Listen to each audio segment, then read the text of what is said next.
I'm Jeffrey St. Arromand, partner of the Trisha Lee team at Sirhan and cast member of Owning Manhattan.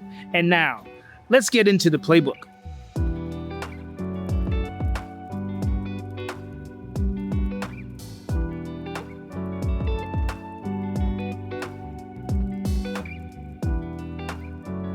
New law, but no presidential signature, no fanfare.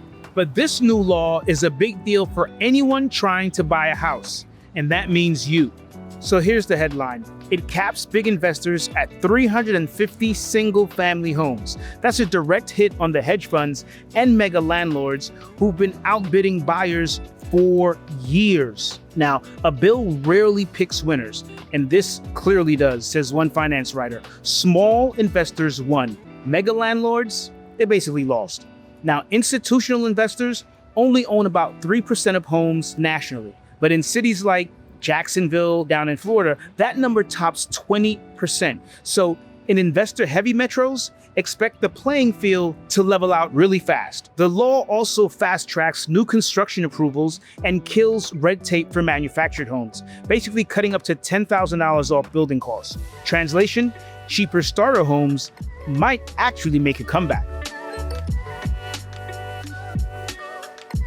Now here's the story that should worry you, even if you've never set foot in New York City.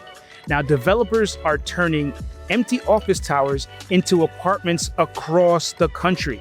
Over 90,000 units are in the pipeline this year alone. But last week, the largest conversion in the nation, the old Pfizer headquarters right in New York City, which is going to become 1,600 apartments, almost went sideways.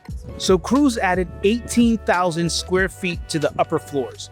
That extra weight bent 2 steel columns that were never reinforced. Floors sagged 4 inches. 9 buildings completely evacuated. The city declared an actual collapse zone in the middle of Manhattan.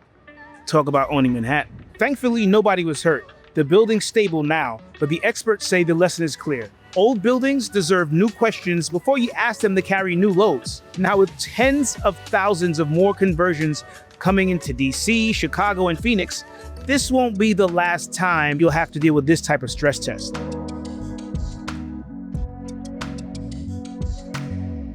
Up next on the playbook, the $70,000 farmhouse that's still not done.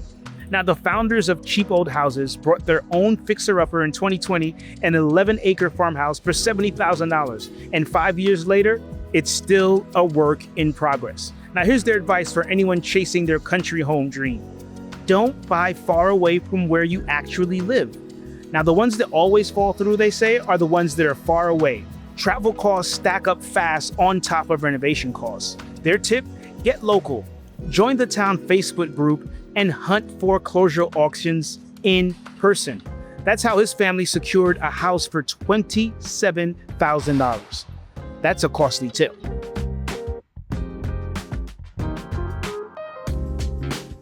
Now, wrapping up the playbook this week, the ugliest house in America that made bank, trust me. And this is in Boise, Idaho, where home prices are averaging $508,000, and several investors think it's becoming the next big tech hub. Now in Seattle, you saw how tech created jobs and demand for housing, and investors are seeing the same thing happening in Boise. But the real claim to fame, one of the ugliest properties in Boise crowned the 2025's Ugliest House of the Year.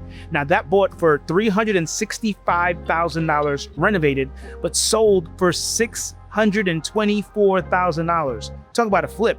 The golden rule for investors everywhere, run your numbers based on today's market, not the appreciation you hope happens tomorrow. New rules, new risk, and new ugly house glow-ups. Trust me, housing in 2026 is anything but boring. And as always, that's just not the news, that's the play. So be sure to follow the playbook and subscribe to Estate Media for more real estate news, strategy, and stories that actually matter.